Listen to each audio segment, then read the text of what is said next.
Ferraz.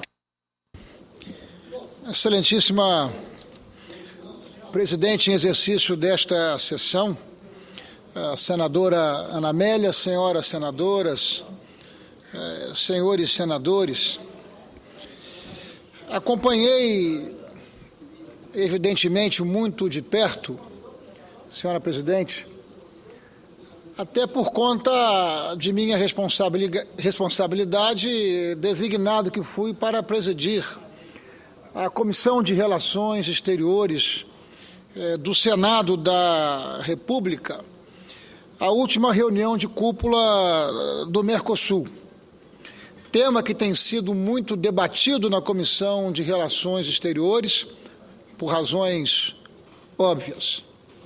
A última reunião de cúpula contou com a presença de Sua Excelência, a Presidente da República, a Presidente Dilma, e dos seus homólogos da Argentina, do Uruguai e da Venezuela. Como sabemos, nos dias que correm, a pauta da imprensa brasileira, da imprensa internacional, esteve tomada por assuntos especialmente candentes e assuntos dinâmicos, manifestações de protestos, espionagem internacional, o avião do presidente Evo Morales, interceptado, um crescimento econômico não apenas em nosso país, mas um crescimento econômico tímido, não apenas no bloco Mercosul, mas também mundo afora, problemas com câmbio desestabilizado, expectativas e ameaças em torno do retorno da inflação, mais uma revolução no Egito depois de ter eleito um presidente, um ano depois uma outra revolução. É natural que os resultados da cúpula do Mercosul tenham naturalmente sido engolidos por esses acontecimentos todos que tomaram conta da mídia nacional e da mídia internacional. Como sabemos, o Mercosul vinha sendo objeto, e ainda é objeto, de críticas cada vez mais crescentes quanto à sua aparente incapacidade e escassa agilidade para situar-se de maneira mais adequada, veloz e competitiva nesse mundo que emerge dessa crise internacional, mundo no qual conquistaram força o processo de negociação de acordos regionais e acordos bilaterais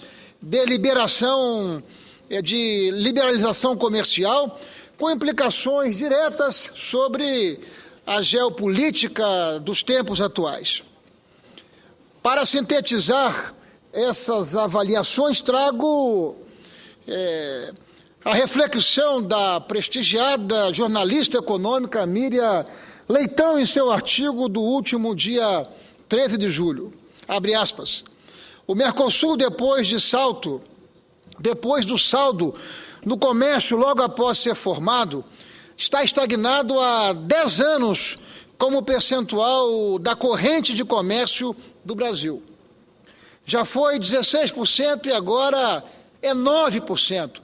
Uma redução muito forte do percentual da corrente de comércio. O principal problema do bloco é político. Os sócios entraram num beco sem saída com a suspensão do Paraguai e a entrada da Venezuela. A crise econômica da Argentina cria um impasse a mais. O Mercosul limita nosso comércio com o mundo e vive em crise. Vai adiante a jornalista Miriam Leitão. Não se tornou o grande acordo da América do Sul como sonhado, mas é um equívoco achar que só traz prejuízo. As exportações brasileiras aumentaram para os vizinhos. As relações econômicas, políticas se intensificaram e a região é destino importante para os nossos manufaturados. Sempre importante trazer à lembrança a reflexão pelo grau de precisão do ex-chanceler, que afirmava que Mercosul não é opção, é destino para nós todos. Não é destino apenas para o Brasil, mas destino para os outros países que compartilham com nós dessa empreitada, essa reflexão do ex-ministro, o ministro Laffer. Sem isso, nossa indústria teria definhado ainda mais, considerando que a Argentina é hoje o principal destino dos nossos manufaturados. Sem o mercado argentino, a nossa indústria de manufaturados, exportadora, teria ainda mais dificuldades, porque não estamos conseguindo, essa que é a verdade, competir com os principais mercados do mundo.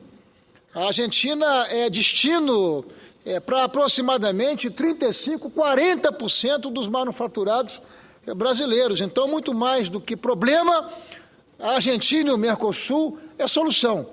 Mas uma solução que nós precisamos refletir, porque não conseguimos encontrar caminho, destino e porto seguro para os nossos manufaturados, além dos nossos parceiros e aliados da nossa união aduaneira do Mercosul. A razão não é outra que não a ausência de competitividade para a indústria brasileira. Para mais adiante lembrar, o Mercosul já foi mais importante para o Brasil. Em 1991, representava 8% da nossa corrente de comércio, ou seja, tudo que o Brasil importa e exporta. Em 1996, chegou a 16%. Depois foi perdendo, foi se esvaziando, foi se desidratando e caiu para 9% em 2013. Aquilo que já foi 16% em 96, em 2013 foi 9%, a nossa corrente de comércio, que representa a troca de importados e exportados. Com a Argentina, o Brasil tem tido problemas, inclusive quebra de contratos com empresas, além de barreiras cada vez mais excessivas em torno de um protagonismo que nós não podemos deixar de protestar por ser absolutamente irracional. Talvez a complacência do governo seja explicada pela venda de manufaturados brasileiros. De 2002 a 2012, cresceu de 8% para 22% a venda de manufaturados para o Mercosul, dentro do total desse tipo de produtos exportados para o Brasil. Ou seja, de cada $10 que o Brasil exporta de manufaturados, pelo menos 25, não é? 2,5%, portanto, aproximadamente 25%, tem como destino os nossos parceiros do Mercosul. Daí a relevância e a importância do Mercosul para a indústria brasileira. Enquanto isso, caíram as vendas dos industrializados no percentual das nossas exportações. Os produtos básicos subiram de 28% para 46%, e os manufaturados caíram de 54% para 37%, o que tem atestado um desvio de comércio, sobretudo para a importação que os nossos parceiros do Mercosul, sobretudo a Argentina, faz da China. Tudo posto, o Brasil está numa situação difícil, ligado a parceiros com problemas econômicos, num bloco estagnado no comércio e em profunda crise política.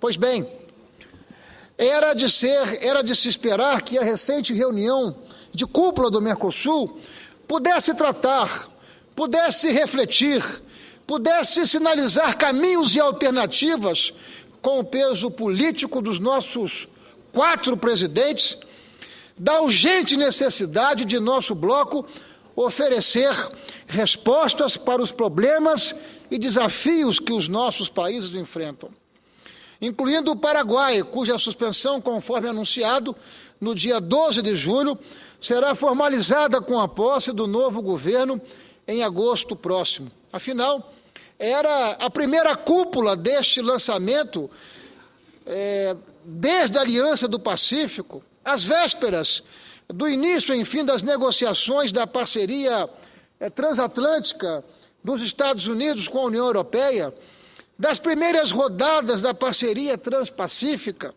também liderada pelos Estados Unidos, porém, com os países da Ásia, à exceção, pelo menos por hora, da China. Ou seja, a reflexão necessária relacionada ao impacto dessas novas alianças no Mercosul, se sequer foi tratado ou se foi tratada, não há revelação de ordem pública de como o Mercosul pretende se postar, de qual será a nossa estratégia para que nós possamos romper e superar a inércia que tem caracterizado a evolução nos últimos anos no Mercosul.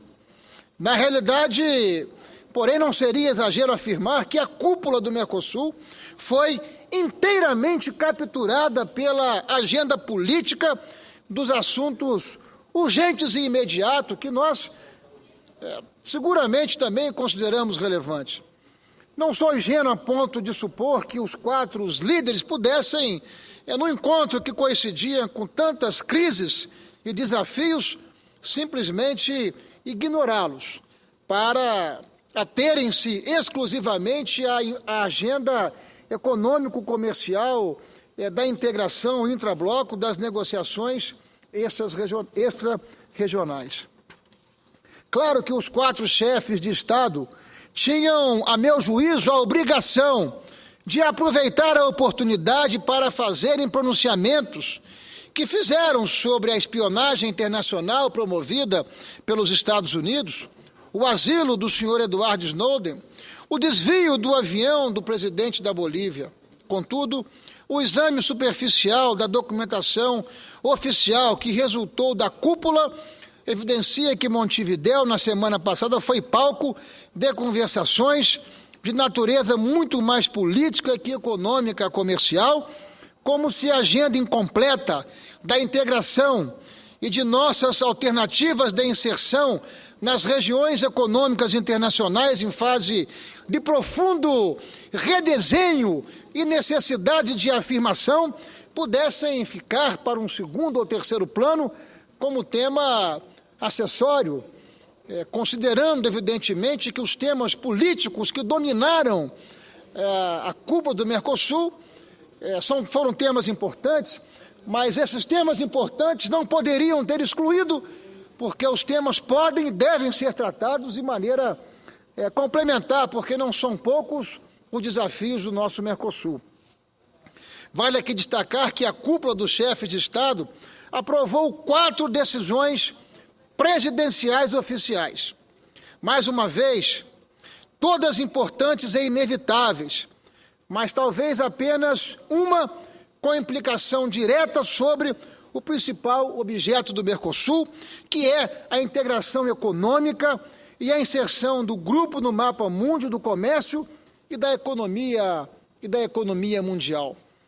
Por tudo que isso pode representar, e seguramente representa, para a produção de oportunidades, não apenas para os brasileiros, mas também para os empreendedores dos países que compartilham conosco o desafio de tornar o Mercosul um bloco mais ágil que possa oferecer respostas que justifiquem a existência desse bloco. Trata-se de decisão que formaliza que a suspensão aplicada em 2012 ao Paraguai será encerrada com a posse do novo governo democraticamente eleito, previsto para 15 de agosto próximo.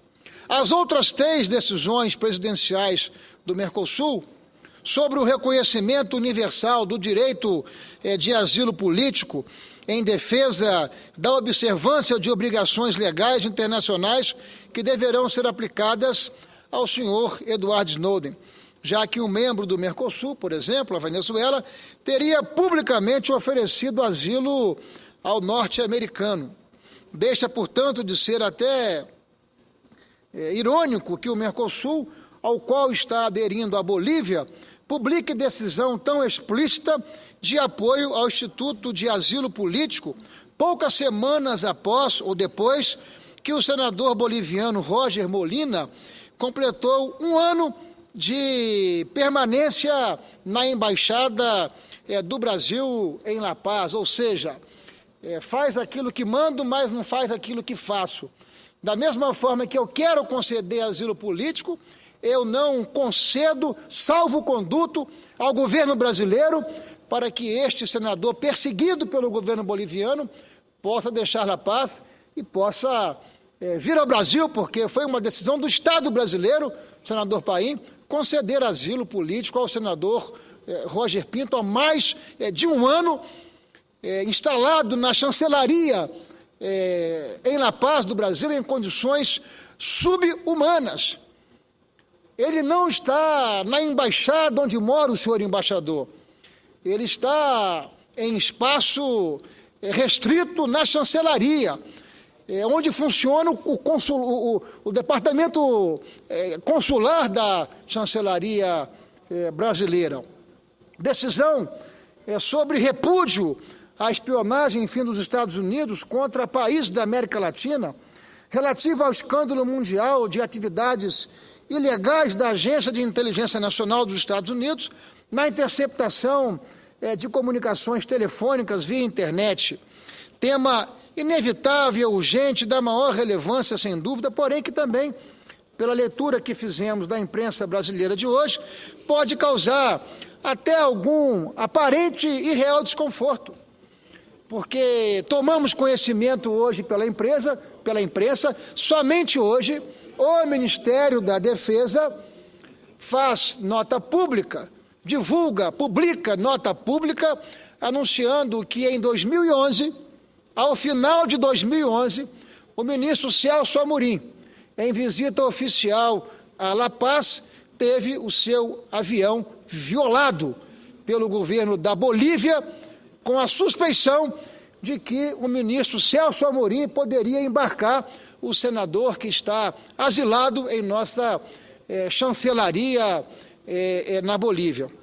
Portanto, uma contradição profunda, porque nós fomos solidários à interceptação ao avião do presidente Evo Morales, porque não se trata de uma violação apenas à pessoa do presidente, que foi eleito democraticamente, mas uma violação a uma nação.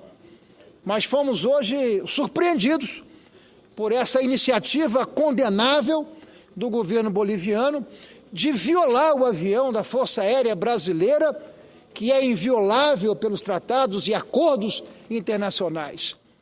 O avião da FAB foi violado com a suspeita de que, eventualmente, o senador Roger Molina poderia estar presente. Ou seja, a mesma suspeita que ele foi alvo semanas anteriores por parte de países europeus. Portanto, fica evidente essa contradição que nós estamos percebendo. Portanto, senhora presidente, senhoras e senhores senadores, a meu juízo foi uma oportunidade perdida.